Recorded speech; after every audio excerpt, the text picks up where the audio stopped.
naka-live ngayon ng Pasada Bawenyo, Neil Basti Duterte. Pinag-uusapan nila yung patungkol sa archiving. Ano ba yung archive at ano ba yung pagtitable? Ano bang difference niya? At pinag-uusapan din nila dito yung mga statement nila Marcoleta, statement ni Risa Ontiveros, statement ni Guanzon, at pinag-uusapan din nila yung threat na ibinato ni Speaker of the House sa mga justices na you are also unimpeachable officers or officials. Ayan. So panoorin natin ito, mga bossing, malupit ito. Decision but there is a very big noteworthy thing in the decision, that the decision of the Supreme Court is final and executory. Immediately. So the first decision said final and executory, and that is why Rodante Marcoleta wanted to make to motion or to move that it must be dismissed. But they said, let's archive it. First, the second motion was to lay on the table. Between motion to dismiss or lay on the table takes precedence when it comes to parliamentary procedure. So unahon na to decide ang lay on the table. What's lay on the table? We just put it on the table and let's discuss it when we want to discuss it. So mura siya og nagcomatose dinha, ibutan lang diya sa table. So Rodante Marcoleta amended his motion nga i-archive na to. What's the difference? Now, the difference between parihara man kay paminawon, archive, ibutang sa kabinet, ang usa table, ibutang sa table, parihara gyud duha, paminawon. But here's the thing. When you say lay on the table, that is the act. But when you say archive, you do a positive thing first. In other words, before you archive, you have to determine if the Senate has jurisdiction over the case. And the 19 senators say, we do not have jurisdiction because according to the Supreme Court, the impeachment complaint was void ab initio. In other words, it was void from the very start. Since the House of Representatives, hangtod na abot na sa Senate, wala, void na siya. So that is the positive act of Senate. They said that the case of the impeachment is void ab initio, but then pending the motion for reconsideration, we will archive it. So it's like putting it in a filing cabinet, lock it there, rather than put it on table. Naragid siya analogy ana niya. Kaya ang nakakuan sa put it on the table, mas kuyaw manggod na siya. Kanang they can always revive it and say, okay, we will open it and then we will call for the impeachment hearing. Because anytime you can pero archive gani, you have to have a positive or positive act from the Senate. Okay. But when you archive it, attorney, pwede pa din siyang i-revive, right? Pwede nimo siyang i-revive. But they have to make a better argument because Pwede nimong i-revive pero kailangan with valid grounds. For sure. kiniingon na ganitong Supreme Court, di ba, nga final and executory. So meaning, wala na to. Dili na, kung ibalik pa na ninyo with the same argument, dili na naman nadawaton.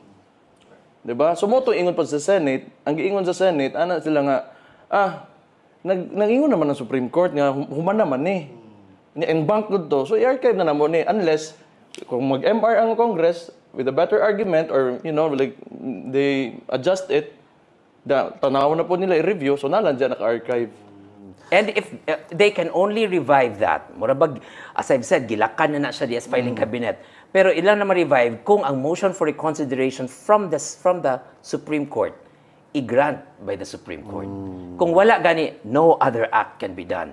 Unlike sa lay on the table, pwede rin ginang musulti na po Risa Ontiveros, can we revive the impeachment and let's form the impeachment court? So mas maganda yung archive. Very Much positive yun na. better. Positive. Pero para na gid nako gid mayor, if I were to decide, it's really to dismiss. Kaya wa man gid sila yung decision nga daw ng Supreme Court. And then Senator Marcoleta mentioned, asked Senator Hontiveros, ano ba yan? En banc case ba yan or division decision? Attorney Regal, ano bang pinagkaiba nitong dalawa? Okay. At anong decision ba ang pwedeng i-overturn talaga? Bakit siya naging issue? Si Senator Marcoleta Mangod, he said that it will be very hard for the Supreme Court to overturn its decision because unanimous nga ang unbank. And then Risa Ontiveros said na no, it happened already. The unanimous decisions of the Supreme Court were overturned by itself. So Marcoleta asked, was that bank decisions or branch decisions? Now, what's a branch decision? A branch decision is composed of 5 justices because the Supreme Court is composed of 3 branches. No, ilan ang i-divide nila. Nga naman kay kay kaso nga ilang i-decide. So, mag-branch 1, branch 2, branch 3 ta. And then after that, you can decide. And that is final and executory. Kung mag-MR ka dito, from the branch, they will forward it to the unbank. The unbank is the 15 justices. Mura ka nag-atubang diya sa mga gods of Padre Faura. The 15 justices na din na imong atubangon ug imo nang i-fight ang imuhang kaso. So, pero kaning impeachment complaint ni Vice President Sara, wa na iagi og branch. Ni diretso ang unbank og decide. And unanimous ang tanan. So, how do you make it? Nga ilan nang i-reverse, you need around 8 justices nga musulti ay sayop di ay mi. Para lang i-reverse na ang decision sa previous. So, it is so ambot na lang, close to impossibility na makaingon kag ila ba nang i-reverse. That needs divine intervention. No, ang point magod is, kung mga argument ni Risa Ontiveros ba, mura nganong dili na lang mo respetuon gyud ang unbank decision sa Supreme Court. Bugat kayo na. Bugat kaayo na. Di ba, unsa to, God sa Padre Paura na, diya sa matubangan. Unya, murag mo ingon ka karon, you're a senator, you're an elected official, and yet, kani mga tawahanan na nag-skwila na sila, bugas siya. Di ba? Unya, imong i-question karon ang en-bank nga decision. And you're just, in politics, and you have your own biases, and it's subjective to you ba, ang case gani sa impeachment. Kani mga huwes ba, kani mga Supreme Court justices, objective na sila. They have to. Balaod ba yan na yun? Diba? This is funny, and I'd like to quote Rowena Guanzon on this one, because she said nga, ang qualification kuno to become a justice is that you must pass the bar, and then you must have a very, very colorful law practice. You must have experiences in the judiciary for how many years, and then in order to become a justice. And then you have to really be in the scrutiny of the Judicial and Bar Council, which is very, very difficult on JBC, to be recommended to the president to be appointed as justice.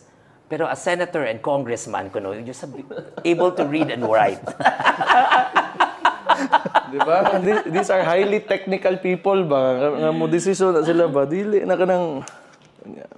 That's why it's important that we also look into it. And then to continue with Risa Ontiveros, she said that those were unbanked decisions.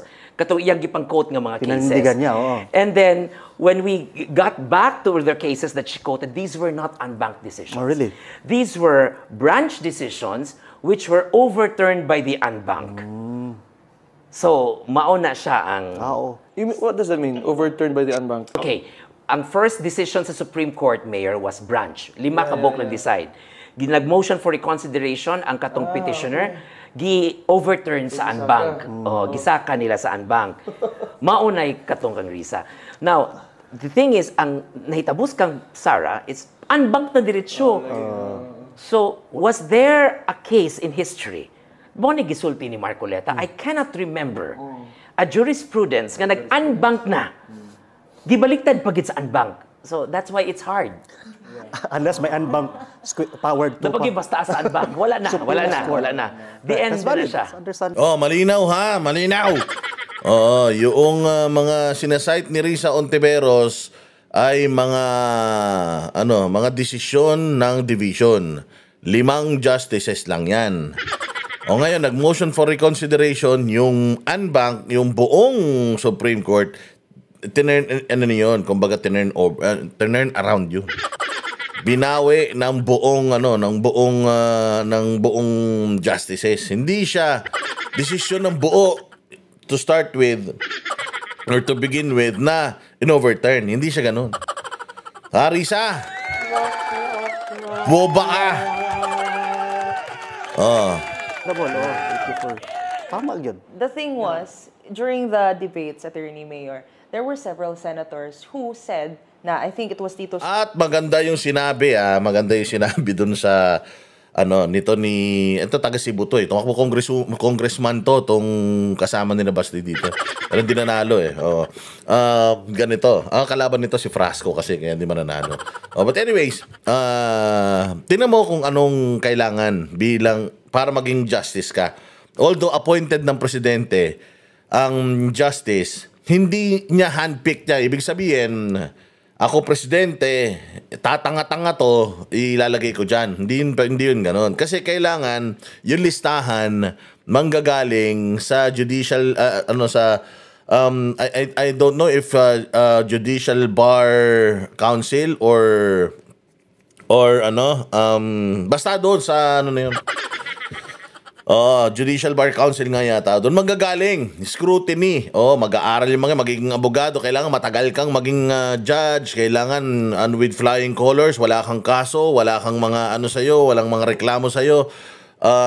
Talagang ini-scrutinize ka, ini-interview ka. Talagang binabalatan ka ng buhay bago ka mapunta, ma-shortlist. At doon sa shortlist, yun yung shortlist na yun ang mapupunta sa presidente at pipili siya ng mga magiging justice dyan sa Supreme Court. Ganun ang sistema. Samantalang, eto mga putang ng mga congressman tsaka senador na to. Itong mga to, ang kailangan mo lang, marunong ka magbasa, marunong ka magsulat, tsaka Pilipino ka. Yun lang ang kailangan. Tapos kung makapagyabang ka sa mga justice, Risa Ontiveros, kung makapagyabang ka sa justice, kung makapagano ka, kala mo sino ka magaling. Kala mo ikaw may-ari ng may-ari ng mundo, kupal ka. Samantalang doon ka lang naman magaling magbasa, magsulat. Kasi nakita mo naman nakaganyan lang lagi yung cellphone niya, yung papel, yung index card. So yun lang talagang siyang living example. Ng isang mambabatas, yung marunong lang magbasa, magsulat at saka maging Pilipino. Pinanindigan niya yun kasi basa lang siya ng basa doon ng sinusulat para sa kanya. Pero walang utak yan. Yan yung sinasabi natin na, ibinoto kayo ng taong bayan, pero dahil popular kayo. Pero hindi dahil magagaling kayo. Maniwala ka. Risa Ontiveros, hindi ka magaling. Marunong ka lang magbasa, magsulat at Pilipino ka lang. Pero yung pinagdaanan netong mga kine-question ninyo, ikaw lalo Tito Soto, na nagtapos sa One Ball University, yung kini-scrutinize nyo na desisyon ng mga Supreme Court Justices, tangina hindi nyo kayang abutin. Kahit mga senador na kayo, presidente kayong Pilipinas, yung mga inabot nila sa buhay, hindi nyo kayang abutin dahil pinaghirapan talaga nila ito. At hindi sila ibinoto ng taong bayan, pero umakyat sila sa hagdanan hanggang marating nila yung estado na yan ng kanilang karera, yung pagiging Supreme Court Justice. Wala kayo dyan. So, hindi nila kini-question yung mga trabaho nyo bilang congressman at senador, pero wag nyo ring questionin yung trabaho nila at solong mandato nila, which is desisyonan, maging referee sa mga bagay na hindi nyo naiintindihan. Diretso. Toto said that a unanimous decision could have been a unanimous mistake. And it was also Bam Aquino who said na ang Supreme Court daw, sige, ingon ni Bam. Basta, they've implied several times that the unbanked decision of the Supreme Court could have been a mistake. That remains to be seen. 13 justices. I don't like to say that there is also, that they're correct, but it remains to be seen. Let's just see how the Supreme Court will appreciate the motion for reconsideration. Correct. Okay. Now, since nabotohan na nga ito, attorney, and for sure, magproceed pa to oral argument siguro yung sa motion for reconsideration. Just scenario lang, attorney, what if by divine intervention and the heavens will really intervene, ma-overturn talaga, mag-grant yung MR ng House of Representatives?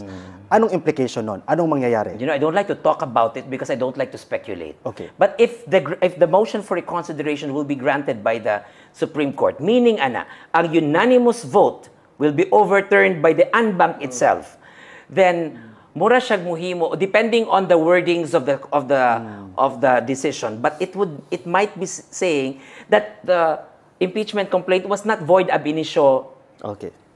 in the very To first begin with, place. yeah. So the Senate can continue. So Okay. this is the right time that the Senate can go back, and then by the power vested on that overturning decision, can discuss and form again the impeachment court. Okay. Okay. Go, Mayor. Parang kakalabanin nila yung sarili nila pagka, 'di ba? Pagka Baguhin nila yung baguhin nila yung decision nila. True, true. Oh. Most of the time in any court, no, let's say 95% of all cases, mag-file kay MR sa usa ka korte, miski pa nag-RTC, di gyud na i-grant. Ni-decide na ko, hindi pa siya kung pakuanon. Kanamang kung magkuan ka, na may rules on MR, misappropriation of facts, di ba? Were there facts that they misappropriated? And then the House of Representatives said, there are facts that you misappropriated. Like, katong inyong gipang quote sa news article of ABS-CBN are wrong. But was that fatal? It's not fatal. Kay katura man siya, there are other sources that they also quoted from. That was not the only thing that they depended on. So, on solid rock, the MR of the House of Representatives, when you read it, it's like, what may bago? Diba? So, it Can might you put up the, can you quote, let's quote Senator Cayetano. Kung gusto ninyo, talunin nyo na lang si Sara Duterte on 2028. di ba? Exactly. Sakto jud kay na. Yeah, gusto magod na ni, you know, these people, and I think the speaker, I think is aiming for the presidency in the next elections. So that's why he wants to eliminate, you know, Potential. the opponent, you know, before even the elections happen. Which he has been doing. Nakita po na nato pag 2025 elections, Mayor. midterm, yes. Yun sa man niya iyang mga opponent, di ba, gipag-disqualify? Yeah. So, mao po na iyang buhat. Pila naman naka-election wala ni Dagan yung way kontra. It's either he buys, kung nadunggan, he buys them out or disqualify niya. Pila gud to ka bukay kontra unom ka kontra niya, all disqualified. Well, tama si Amy ba? Nga bunjing, nga kanang spoiled brat ba? Diba? Gusto ba? Kanang bitaw, nagdako ka nga that you know that you have money and power and influence, that you can get away with anything using money, with all, you know, these resources. So kaning tawanan ingana siya, the way he is right now is like, is really his core. He was brought up to be someone who, the way he is right now. Mura bag bata ba nga niligid sa supermarket kay wala palit tigduan? Kana. So, yeah, so let's move on to his... Correct. Speaking of the speaker, no, just just before the Senate session last week, he released a video statement. Pag-usapan yung kanyang video statement, attorney and mayor, no, and again asserting the authority of the Congress to initiate the impeachment case. But isa sa notable doon, Mayor, is yung parang seemingly threat niya or warning to the Supreme Court justices, saying, in his words nga, reminding them na sila din daw mismo, ang mga justices, are also impeachable officers. Pinag-usapan nyo na statement, Attorney Regal and Mayor. So, what do you think? What's your assessment? Or sa tingin nyo ba? Anong komento nyo, reaction nyo? Una, there was an en banc decision, di ba? Kanya, I can't imagine how someone can afford to say that, you know, because the branches of government, supposedly, sagrado man na. It's sacred ba? Mo ang treatment dapat ni mo, ana. Ang boses ng masa, hindi natatakot.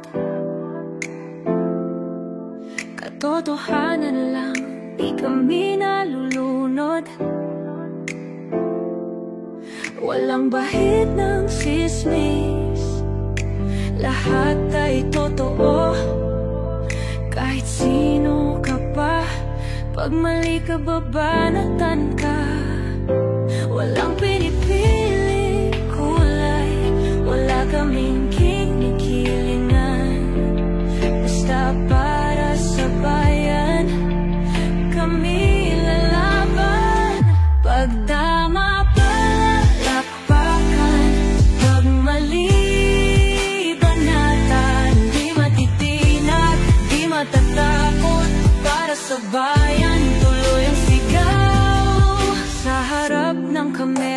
walang halong takot.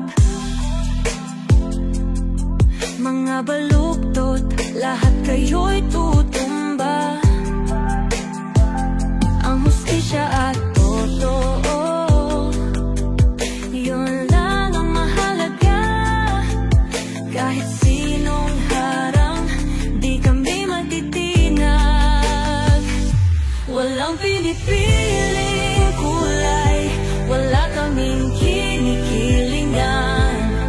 Basta para sa bayan, kami lalaban. Pag tama palapakan, pag mali banatan. Di matitinag, di matatakot, para sa bayan tuloy ang sigaw. Kung nasa tama ka, ikaw ay aming kasama. Pero pag mali ka, handa ka na bang mabasag? Banateros kami, walang inuurungan. Dahil bayan muna, bago ang sarili.